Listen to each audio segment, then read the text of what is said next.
하나님 아버지, 2021년 신년을 맞이해서 특별 새벽 집회를 하나님 앞에 올릴 수 있는 은혜를 주시니 감사합니다.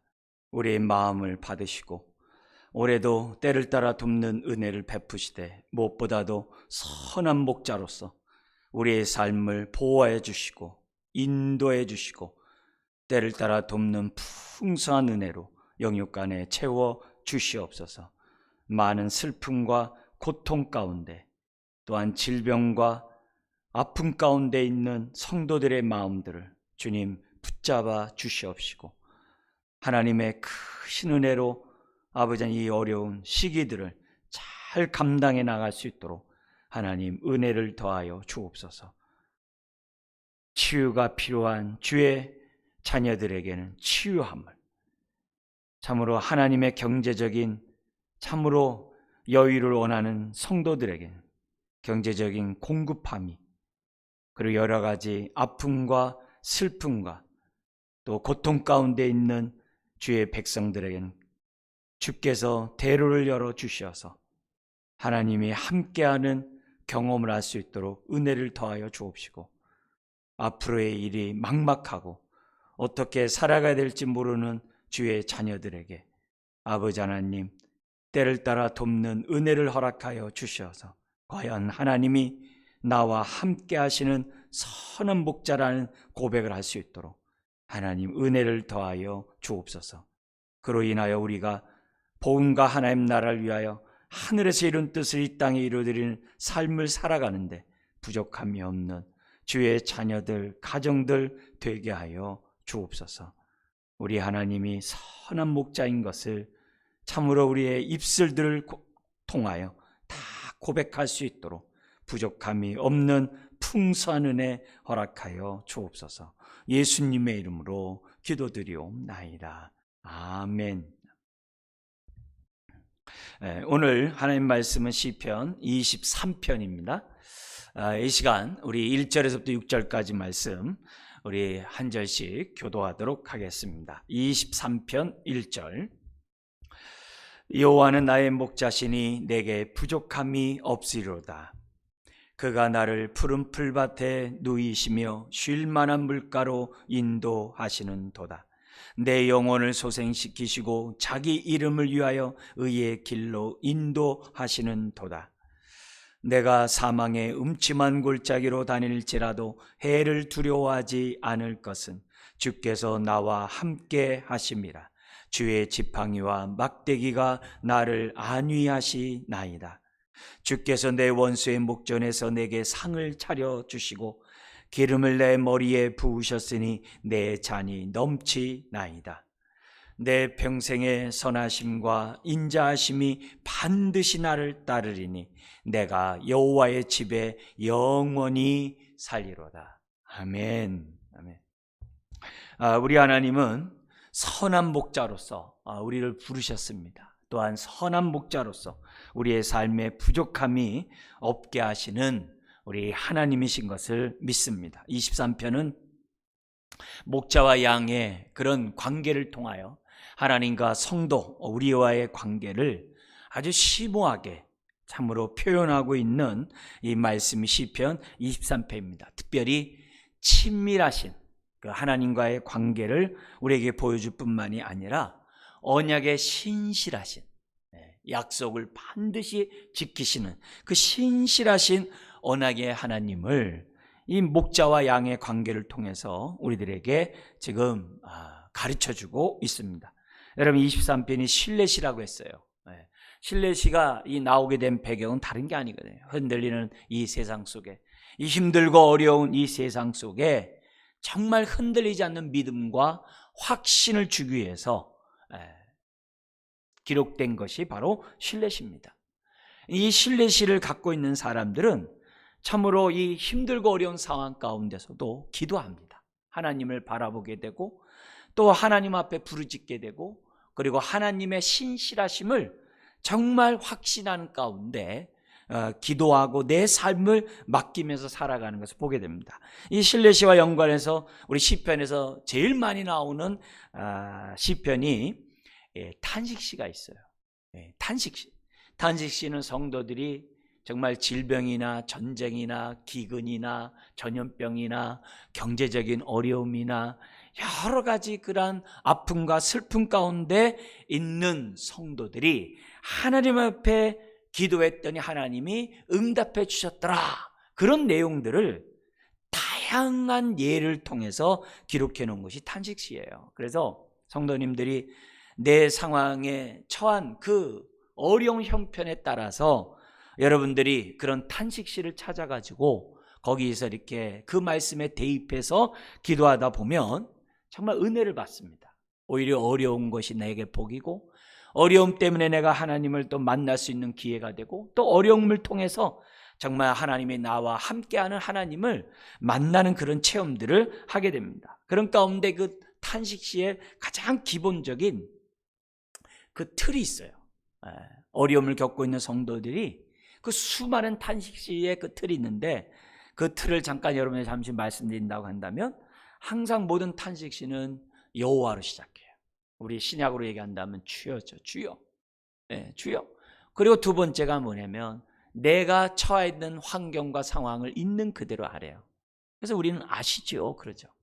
하나님, 내 처지 아시죠? 내 형편 아시죠? 내 고통, 슬픔, 나의 질병, 나의 어려움 아시죠? 이렇게 현실을 있는 그대로 반드시 탄식시가 이렇게 두 번째 나와요.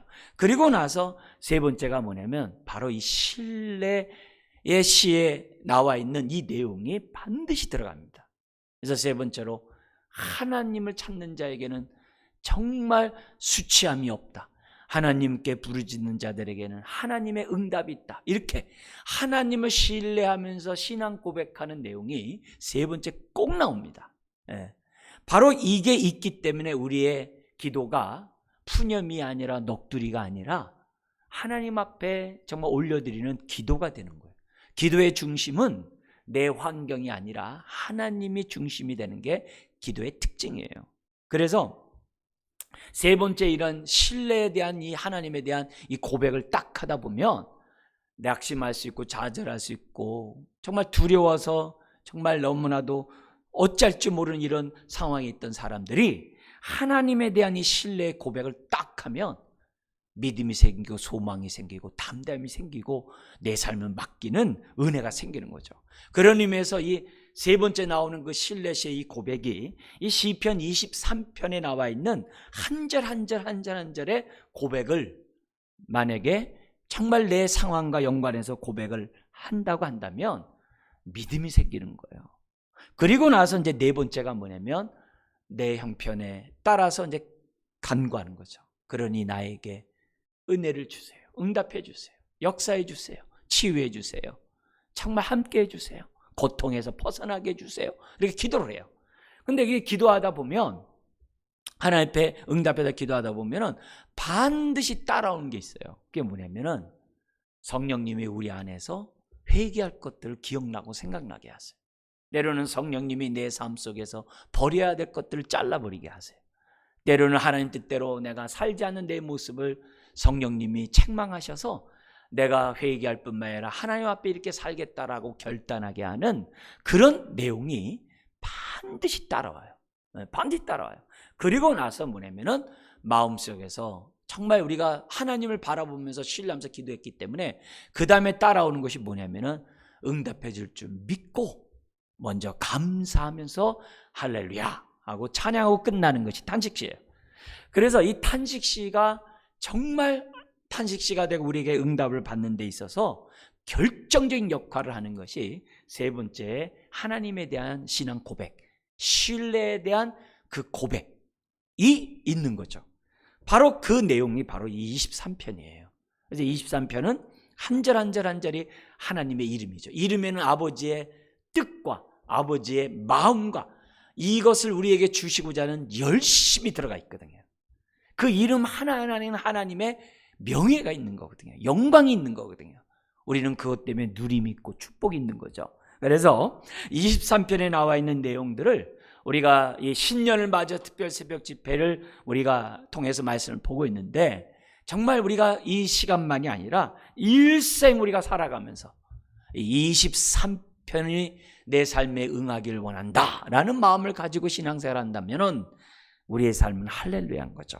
자, 그런 가운데 오늘은 이 6번째 6절에 나와 있는 우리 하나님의 이름은 여호와 삼마입니다. 그래서 거기 보면 이렇게 되어 있습니다. 내 평생의 선하심과 인자하심이 반드시 나를 따르리니 내가 여호와의 집에 영원히 살리로다. 이 여호와의 집의 1차적인 건 성전이거든요. 성전에 하나님이 거기 계시잖아요. 근데 우리가 이 삼마라는 단어를 우리에게 알려준 그 말씀이 에스겔 48장에 있어요.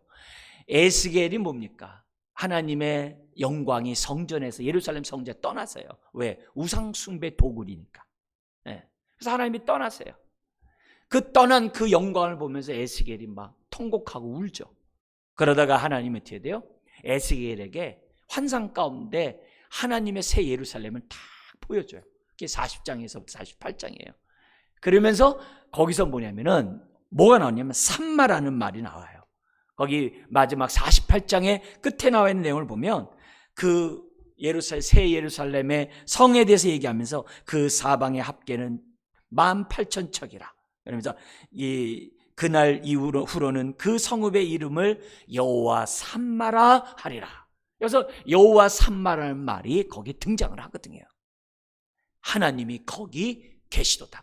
그래서 우리가 신약에서 우리들이 하나님이 계시는 곳이 어디겠어요? 성전이죠. 네, 성전이죠.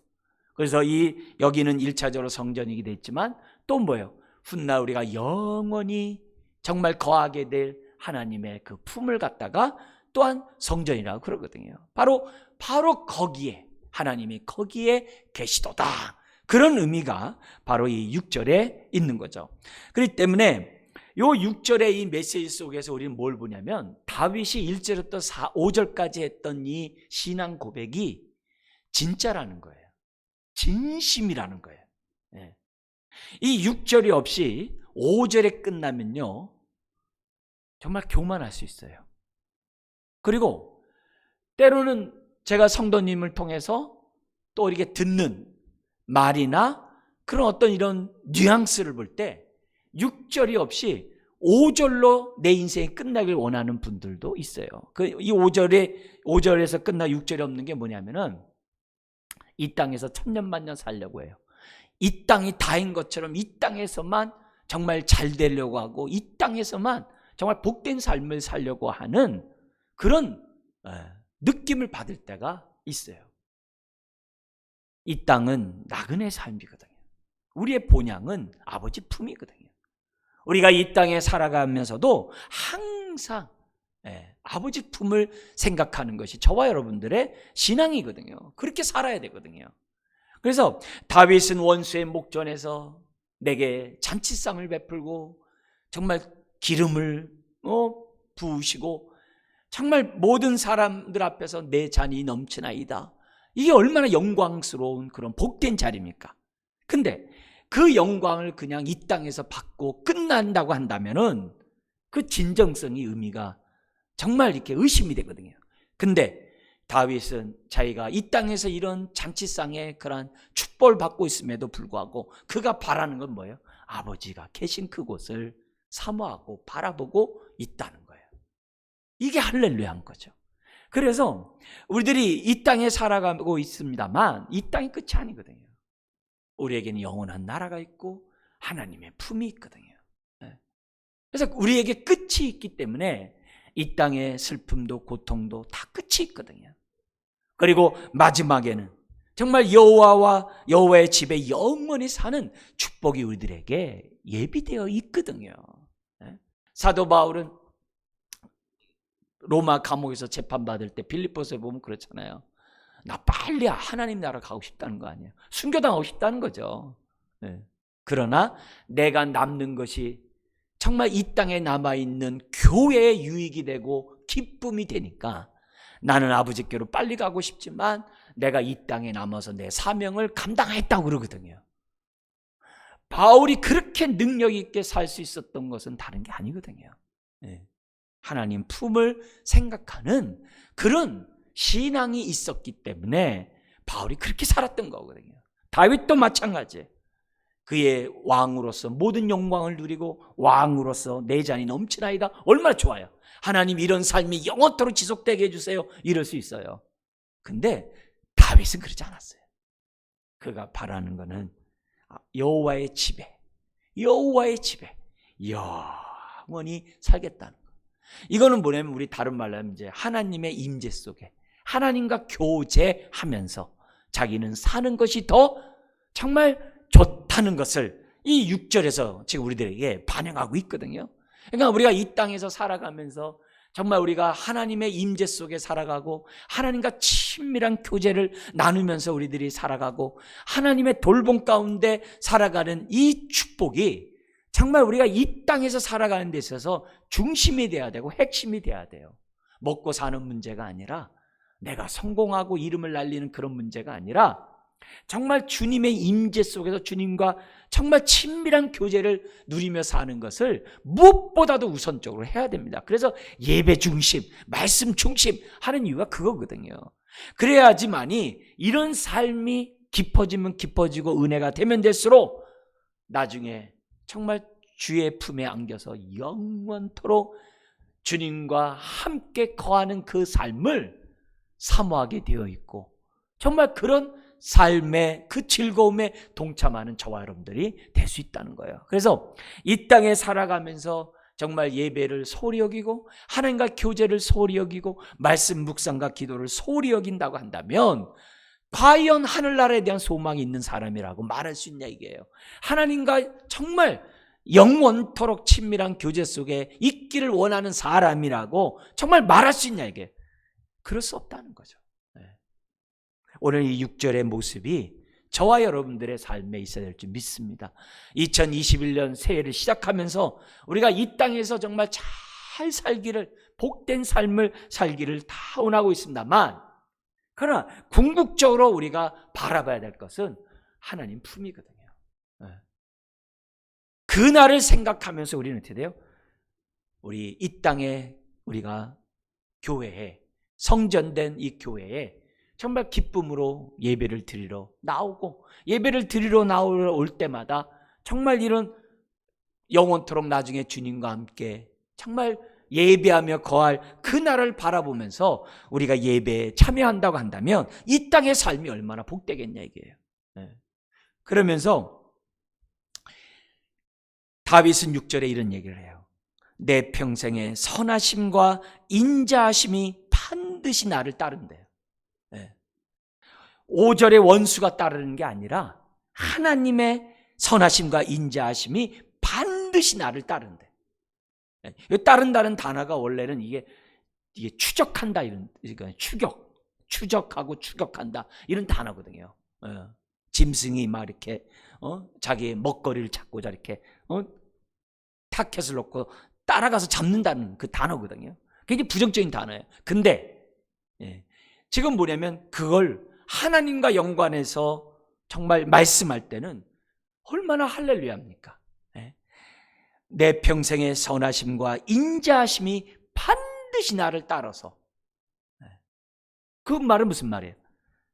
여호와는 내게 부족함이 없으라는 그런 고백된 삶을 살아가도록 이 땅에 살아갈 뿐만이 아니라 훗날 주님 품에도 천국에도 반드시 들어갈 수 있도록 인도해 주신다는 이 단어가 6절 안에 있는 것을 보게 됩니다. 저는 이 선하심과 이 인자함이라는 이 단어를 볼 때마다 많은 말씀이 기억이 나요. 무엇보다도 이 선하심과 인자하심은 목자와 양인 우리와 하나님과의 관계에서 하나님이 우리에게 베풀어주는 가장 정말 중심되는 그 성품이 선하심과 인자하심이에요. 선하심과 인자하심이에요. 이 선하심과 인자하심은 항상 같이 가요. 우리 그 추수감사절 같은 날 제일 많이 우리들이 낭송하고 저도 설교하고 또 기도의 제목으로 삼는 것이 시편 136편이에요. 그 추수감사절 때 많이 낭독을 하는데 거기 그 136편에 보면 이런 말씀이 있어요. 여호와의 인자하심이 영원하다라는 단어가 20몇 번 나와요. 그 136편 안에 굉장히 구구절절히 나와요. 근데 1절에 이렇게 시작해요. 여호와께 감사하라. 그의 선하시며 그는 선하시며 그 인자하심이 영원하미로다. 할렐루야죠. 그는 선하시며 그 인자하심이 영원하미로다. 그러면서 그 인자하심에 대한 찬양이 이 세상을 창조하신 것에 감사하면서 그 인자하심이 영원하도다. 그냥 말끝 하나하나 떨어지면 홀로 큰 기이한 일을 행하시는 이에게 감사하라. 그 인자하심이 영원함. 이런 식으로 26번이나 나와요. 그러니까 매 순간의 모든 삶들이 다 뭐예요? 하나님의 선하심과 인자하심이 있었기 때문에 우리가 감사할 수 있다는 것이 136편인 거예요. 그렇기 때문에 우리들이 신앙생활하면서 이 땅에 살아가면서 정말 이 하나님의 선하심과 이 인자하심은 0.00001초라도 없으면 안 되는 거예요. 정말 우리가 살아가는데 이 공기가 우리가 호흡하는데 꼭 필요하듯이 하나님의 선하심과 인자하심은 반드시 있어야 돼요. 어느 한 순간에도 없으면 안 돼요. 있어야 돼요. 자, 그런데 이 선하심이라는 단어를 좀 또 강조한다고 한다면은 이 선하심이라는 단어가 제일 먼저 나온 데가 창세기 1장이거든요. 하나님이 이 세상을 창조하시면서 보시기에 좋았더라 그러셨어요. 모든 것이 하나님 뜻대로 됐다는 거죠. 근데 그 좋았더라가 이 선하더라예요. 여기 선하심이란 단어는 모든 것이 하나님의 뜻대로 되었다 이 말이에요. 그리고 모든 뜻은 하나님의 뜻대로 될 수밖에 없다는 거예요. 그죠? 그러니까 선한 목자신 하나님이 저와 여러분들을 인도해 주시고 저와 여러분들을 정말 여기 나오는 23편의 축복을 주시고자 계획했던 그 모든 뜻들은 어떻게 해야 된다는 거예요? 반드시 이루어진다는 거죠. 반드시 성취된다는 거죠. 그게 하나님의 선하신 뜻이에요. 그래놓고 우리가 이 1절부터 6절까지 삶을 사는 그 모습을 보면서 우리 하나님 보시고 어떻게 해야 돼요? 보시기에 좋았더라. 보시기에 선하더라. 그렇게 우리 하나님이 말씀하실 거라는 거예요. 그러니까 이걸 생각해 본다면 선하심이란 단어를 선하심이 반드시 나를 따른다라는 모습을 보면은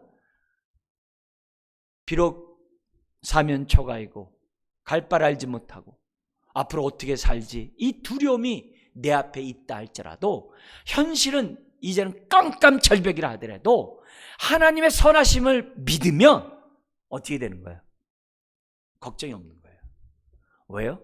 선하신 하나님이 우리의 인생을 잘 되도록 이 선하신 우리 선한 목자이신 하나님이 내게 부족함이 없으리라 하고 고백할 수 있도록 우리의 인생을 인도하시고 축복하신다는 단어가 이 선하심이 반드시 나를 따른다는 단어 속에 있다는 거예요.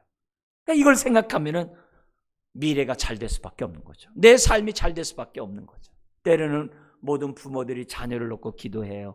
막 답답하고 힘들고 어려울 때가 있어요. 그러나 우리의 아이가 정말 하나님을 향하여 정말 신앙 고백을 하고 하나님을 향하여 믿음의 고백을 정말 하는 아이로만 정말 우리들이 정말 잘 키워놓는다고 한다면 걱정할 게 없죠. 왜요? 선한 목자이신 우리 하나님께서 우리 자녀의 목자가 되셔서 우리 자녀들의 일생을 선하심과 인자하심 속에서 우리 자녀들을 추적하실 거거든요. 따라가가지고서 반드시 하나님 보시기에 좋았더라, 정말 선하더라, 그런 아이로 우리 하나님이 빚어가실 것이거든요. 그래서 하나님의 이 선함 속에서 인자함이 나오는 거예요. 인자함이 헤세드잖아요. 헤세드, 다음이 없는 사랑. 받을 만한 가치가 없음에도 불구하고 독생자까지 주신 그 사랑, 그 헤세드의 사랑을 우리 자녀들에게 부을 거거든요. 우리의 삶뿐만이 아니라 우리의 자녀들에게도 붓는 거거든요. 그러니까 목사로서 우리 성도들에게 제가 어떻게 해야 돼요? 물가로 인도하는 역할을 하죠. 물가로 인도하는 역할을 하고, 그러나 그 물을 떠먹는 거는 우리 성도들이 그 물가에 가서 물을 먹어야 되겠죠. 예? 물을 먹어야 되겠죠. 그래야 기갈당하지 않고 저 할 수 있겠죠. 저는 가이드 하면서 하겠죠. 그러나 그 가이드 하면서 성도들을 이끌어가는 그 가르침이나 그 목회 방향은 다른 게 아니거든요. 우리 성도들이 하나님의 선하심과 인자하심이 나를 따르고 있음을 깨닫게 해주세요. 그게 목회하면서 하는 그 목적이거든요. 예. 그래서 모든 성도들이 이 6절을 딱 깨달아가지고 내 평생에 정말 하나님의 선하심과 인자하심이 나를 따를 거야, 이렇게 확신만 한다고 한다면 정말 목회자는 두 다리 쭉 뻗고 자는 거죠. 슬픔 가운데 있고 질병 가운데 있고 암투병하고 어려움 가운데 있는 성도들이 이 귀절만 깨달을 수만 있다면, 이것만 확신한다고 한다면 할렐루야죠. 할렐루야죠. 그런 의미에서 우리가 2021년 정말 우리들이 새해를 맞아서 우리 특별 새벽 집회를 하면서 23편의 우리 하나님은 저를 통해서 여러분들을 지금 만나고 계십니다. 그렇다고 한다면 오늘 우리 인생에 다윗에게 함께 하셨던 하나님은 여전히 우리와 함께 하시고, 다윗에게 선하심과 인자함으로 함께 하셨던 우리 하나님은 오늘 우리들의 삶 가운데도 함께 하실 줄 믿습니다. 시편 121편에 성전에 올라가는 그 시가 있어요. 거기 이제 여러 편의 성전에 올라가면서 부르는 그 찬송이 기록되어 있어요. 성경에요. 그게 이게 성전에 올라가는 이 시인데요. 거기 121편 같은데 그 가운데 하나가 이런 거예요. 여러분도 잘 아는 내용인데요. 내가 산을 향하여 눈을 들리라. 나의 도움이 어디서 올까? 나의 도움은 천지를 지으신 여호와에게서로다. 선한 목자는 천지를 지으셨대요. 그뿐만이 아니라 그분이 여호와께서 너를 실족하지 아니하게 하시며 너를 지키시는 이가 졸지 아니하시로다. 낮의 해가 밤의 달이 너를 상하게 하거나 해치지 못하게 하리라. 너를 지켜 모든 환난을 면하게 하시며 내 영혼을 지키리라. 그러면서 마지막에 이런 구절을 써요. 여호와께서 너의 출입을, 성전에 지금 오고 나가고 하는 그 너의 출입을 지금부터 영원까지 지키시리로다. 할렐루야죠. 그래서 우리가 예배에 나올 때마다 시편 121편의 말씀을 딱 생각하고, 또 예배 나올 때마다 23편 6절의 말씀을 딱 생각하면서 정말 우리가 하나님의 돌보시고 인도하시고 지키시는 그 은혜를 우리가 믿으면서 탁 예배드려 나와 보세요. 우리의 삶이 얼마나 복되겠습니까? 세상을 볼 때는 절망이지만 우리가 여호와 삼마, 하나님이 거기 계시다, 성전에 계시다라는 믿음을 가지고 예배를 드리러 나오고, 정말 하나님을 찬양한다고 한다면 우리도 다윗이 고백했던 것처럼 하나님의 선하심과 인자하심이 정녕 나를 따르니 그 인자하심이 영원함이로다 라는 그 고백을 매 순간 하게 될 거예요. 바라기는 2020년도 그 인자하심이 영원하셨던 것처럼 2021년도 하나님의 우리를 향한 인자하심이 영원할 줄 믿습니다. 그 믿음을 가지고 우리 새롭게 정말 우리의 앞서가시는 선한 목자의 음성을 들으면서 바짝 따라 나가는 저와 여러분 되시길. 그래서 내게 부족함이 없으리로다 다 고백하면서 영광 돌리는 저와 여러분 되시길 주의 이름으로 축원드립니다. 기도하겠습니다. 하나님 아버지, 사방에 우겨싸임을 당하고 갈 바를 알지 못하는 하나님의 자녀들을 이 시간 위로하여 주시고 붙잡아 주시고 오늘도 우리와 함께하는 주님을 바라보게 하여 주옵소서. 내 삶에 함께하는 임마누엘의 하나님을 바라보는 자들이 여호와 삼마의 믿음을 가지고 하나님의 성전을 출입하며 하나님 나라를 꿈꾸며 살아갈 줄 믿습니다. 오늘 나의 삶에 임마누엘을 경험하지 않는 자가 어떻게 여호와의 삼마의 신앙으로 살아갈 수 있겠습니까? 주여, 우리의 삶이 내잔이 넘치는 현실로 끝나는 것이 아니라 영원히 하나님과 교제하며 영원히 거할 나라가 있음을 믿고 오늘도 우리들이 겸손하게 선한 목자의 음성을 들으며 따라가는 주의 백성 몸된 가정 교회가 되게 하여 주옵소서. 주여, 다윗의 내 평생의 선하심과 인자하심이 반드시 나를 따르라는 이 고백이 오늘 우리 모두의 고백이 되게 하여 주옵시고, 우리의 입술을 통하여 부족함이 없게 하시는 하나님을 다 찬양해 나갈 수 있도록 복의 복을 허락하여 주옵소서. 우리에게 신년 특별 새벽 집회를 우리로 하여금 허락하신 하나님께 감사드리오며 예수님의 이름으로 축복하며 기도드리옵나이다. 아멘. 네, 주어진 말씀 놓고 기도하시고요. 토요일입니다. 우리 모든 한국의 우리 목회자들, 또 우리 신대원에 있는 우리 교육자들, 이런 분들을 위해서 기도 부탁드립니다. 이 사명들 잘 감당하고 양들을 정말 잘 인도하는 그런 목회자들이 될 수 있도록 기도 부탁드립니다. 뿐만 아니라 우리 교회가 우리 자녀들에게는 꿈을 심어주고 지역에는 선한 영향력을 끼치는 교회가 되게 해달라고 토요일마다 기도 부탁드립니다. 갖고 나온 기도 제목 기도하시고 또 각자